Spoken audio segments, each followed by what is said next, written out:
पतित पावनी कलिमलहारिणी मोक्षदायिनी मंगलकारिणी माँ गंगा मैया का ये पवित्रतम तीर्थ हर की पैड़ी ब्रह्म कुंड है। कार्तिक का पावन महीना चल रहा है। हम 30वें अध्याय में पहुंचे हैं। पृथु नाम के राजा नारद जी से प्रश्न कर रहे हैं। व्रतं यज्जगदाख्यातं देवर्षे विष्णुतोषणं भीषं पंचकमित्येव त्वत्ख्यातं तदाख्यया। पशु राजा प्रश्न कर रहे हैं कि हे नारद जी,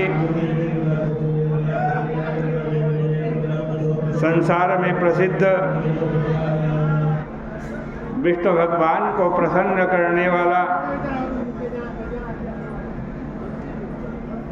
भीषम पंचक व्रत कहाँ से प्रसिद्ध हुआ, कैसे प्रसिद्ध हुआ? नारद उवाच, नारद जी कह रहे हैं कि राजन परंपरा प्राप्तम कालेन तो तिरोहितम द्वापरे पुनरे वेदम श्रीकृष्णेन प्रकाशितम। हे राजन, ये भीष्म पंचक का जो व्रत है ये आदि काल से है, लेकिन कुछ समय के लिए ये विलुप्त हो गया था। फिर द्वापर के समय भगवान श्री कृष्ण ने इसको प्रकाशित किया।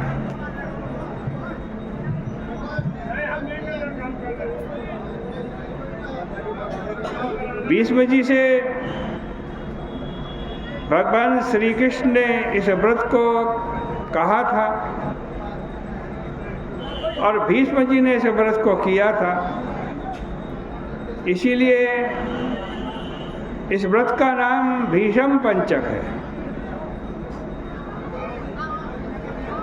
पशु नाम के राजा ने फिर प्रश्न किया कि कदा सा संगतिस्तस्य गांगेयस्य महात्मन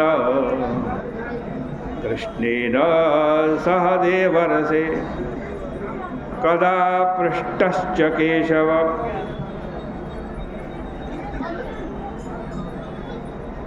पशु नाम के राजा पूछते हैं कि हे नारद जी, गंगा पुत्र भीष्म और भगवान श्री कृष्ण का संवाद कब हुआ?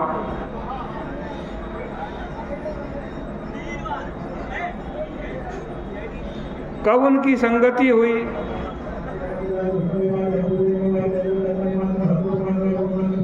नारद जी कहते हैं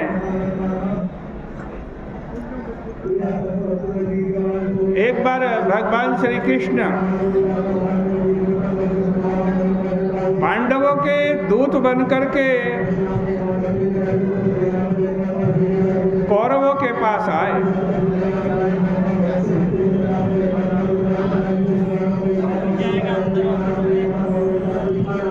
और भगवान ने दुर्योधन को समझाया कि दुर्योधन युद्ध से कुछ भी नहीं मिलने वाला है। तुम 5 गांव पांडवों को दे दो, मैं मना लूंगा। पूरे भारत पर तुम राज्य करो, 5 गांव पांडवों को दे दो। लेकिन दुर्योधन ने कहा, हे कृष्ण, हम भाइयों के बीच में तुम मत पड़ो। सूच्यग्रह न दास्यामि बिना युद्धे न केशव। दुर्योधन कहते हैं 5 गांव की बात छोड़ो, सुई की नोक की बराबर भी भूमि बिना युद्ध के मैं नहीं दूंगा। ये 56 प्रकार के भोग बनाए हैं, इनको खाओ। भगवान ने कहा कि 2 ही परिस्थिति में भोजन करता,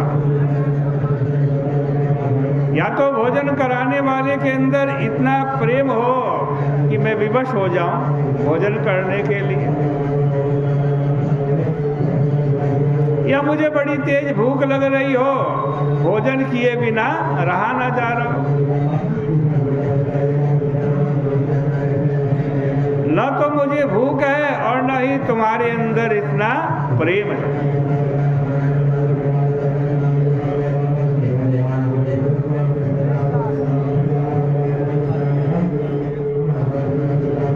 जो मेरी बात नहीं मानता, मैं उसके यहाँ भोजन नहीं करता। भगवान उठे और विदुर जी के घर गए। विदुर जी ने परम आनंद से भगवान का सत्कार किया। देखो, भगवान यदि वशीभूत होते हैं तो केवल प्रेम के वशीभूत होते हैं।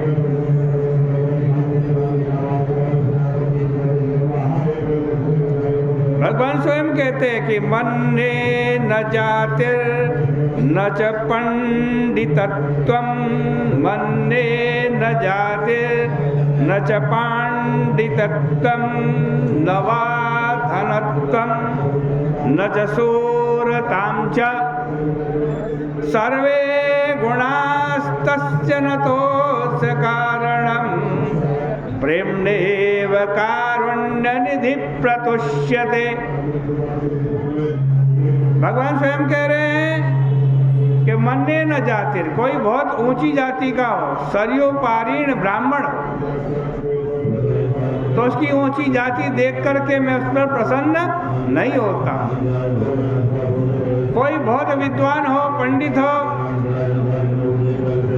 तो उसकी पंडिताई विद्वत्ता देखकर मैं प्रसन्न नहीं होता। नवा धनत्तम, कोई बहुत धनवान हो, उसकी धनाढ्यता को देखकर मैं प्रसन्न नहीं होता हूँ। न च शूरतां च, कोई बहुत शूरवीर हो, उसकी शूरवीरता को देखकर मैं प्रसन्न नहीं होता। ये सब गुण मुझको प्रसन्न करने के कारण नहीं है। तो भगवान किससे प्रसन्न होते हैं कि प्रेम्णेव कारुण्यनिधि प्रतुष्यते। भगवान केवल एकमात्र प्रेम से ही प्रसन्न होते हैं। उधर भीष्म जी ने भी सुना, भगवान श्री कृष्ण विदुर के घर गए हैं, तो भीष्म जी भी भगवान का दर्शन करने के लिए विदुर के घर में आए। भीष्म जी को आया देखकर भगवान श्री कृष्ण ने खड़े होकर के भीष्म जी को प्रणाम किया। भगवान ईश्वर होते भी सब मर्यादाओं का पालन करते हैं। भीष्म जी ने उनको उठाकर अपने हृदय से लगाया